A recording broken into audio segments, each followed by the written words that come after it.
तरारक कुंभ है ना कोई MOU साइन तौना करे अदो कंक्लूजन नमत लेते पोरखिते हुजिसु पोरक्ट्री अदो डिस्ट्रिक्ट क्रिएशन तो वाइस एडमिनिस्ट्रेटिव कन्वीनियंस की ने याम क्लियरली पंजु पल्ली अदुगा कोई मणिपुर तौरमेबा डिस्ट्रिक्ट क्रिएशन सिदी लोइना बक्ति नते बट इन सम डिस्ट्रिक्ट की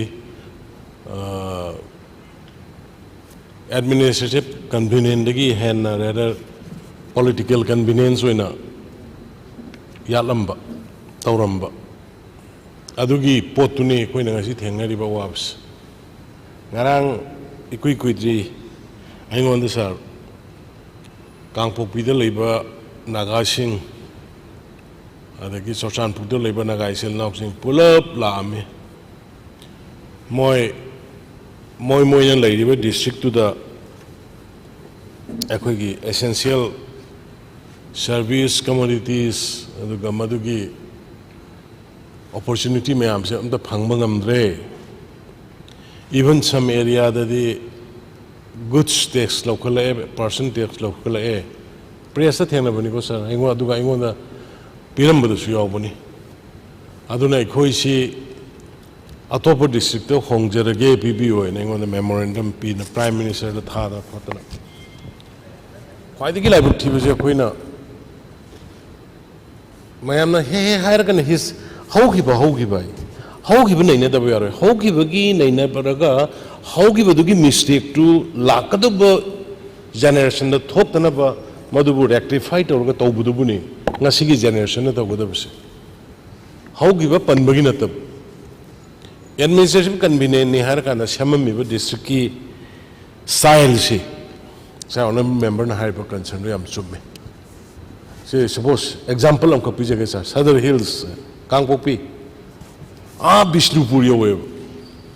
ado mai ama sakanda natragna kaino ma irang am thokanda Kangpokpi da gi police to karai gano salaga fire brigade to kai dano to Bishnupur bazar yowe sondana thobal kaino gi mamang yowe sumba adu ninga sai do district creation to misi not on the basis of the administrative convenience but it was created for political convenience signing everything adune banga sigi akoina thengnari base adagi amana khwaidagi khoi manipur gi laibuk thiba manipur gi khwaidagi laibuk thiba je khoi ethnic based the district si ethnic based when lobu dang to bus district creation si ethnic based when district to create or district to moi gi ne khan badam na as a whole to Manipur or as a whole India se koi kaukthok podona masi achoba yam sangna soir kano to ro lakhrabani hujik pudi sumthok ko page ngamoy adubu soira iba khoi da tawrami ba mayam si de khoi si community khuding mak si akhoi as a Manipuri Tangkhul, Manipuri Meitei, Manipuri Pangal, or Manipuri Thado, or Manipuri Paite. Haidana equisi pride to South Hookchabungam Zadaba. We port a make with the Sativa Laina Mako Manipur Lake. Masiam Croning. Other Masi Shankopadi, some Topodi Matam Sangani, some Toktabadi Arroy. Impal the Zati Kudimulay. Mapam kuding da thawal da lay amada lay aduna masigi pochima sar khoi da yam ekhogi peace da yam kana effect ore isi machine aduna I know je honorable member na boundary district boundary cd administrative convenience gi damakta adugi basis da semthok podudi am tangai phade not on the ethnic line aduna administrative convenience usi hide do chum kaino da none na silai re none sidalai ba none du gi mana ka taba naga khundu none da dum pun ba da kiso kai blite Churchanpur silai re Churchanpur gi sida ta dana leiba party नत्रगा anybody पुन बकाले अदा ख्वाइदे की साथी रही जे कोई नहीं जगह जगह की मामा की डिस्ट्रिक्ट टू द निंथो वेबई टाइप द मान मपु वेबई टाइप द मैहोरों की लेमिनर अब कम्युनिटी सिंह से टैक्स लौब हौरे हाइगुम्ब संबद चेक तौरे हाइबगुम्ब यामना कहीं हाइनी अखोगी लेरिब भारत की डेमोक्रेटिक सेटअप से याम चानदब हाइतारे सर अदुगुम्बसिंगसे खरा अखोई थादोहनिंगे मणिपुर की प्रजा पुनमुक्तनी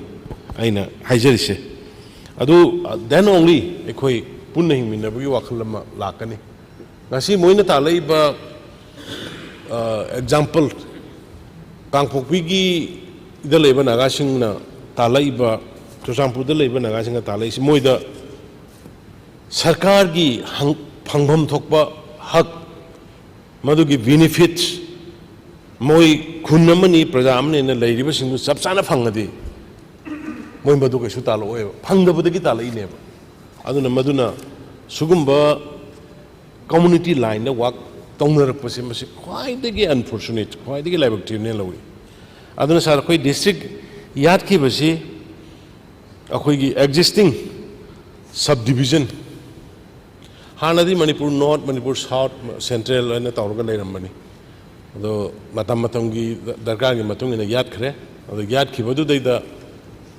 यामना कंट्रोवर्शियल ओइरिसि उजिकी डिस्ट्रिक्ट तारा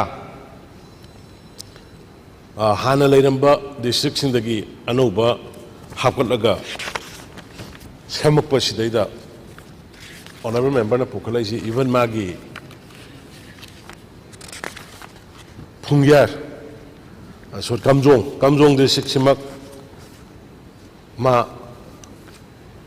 नुंगाइत्रे हाइबनी मागी लेरिबा पोट कनो मैम्स अदुना मसी सर खरा पॉलिटिकल होए अदुगा खरा सुलुई सिगी डिस्ट्रिक्ट की रीऑर्गेनाइजेशन अमदी दरकार ले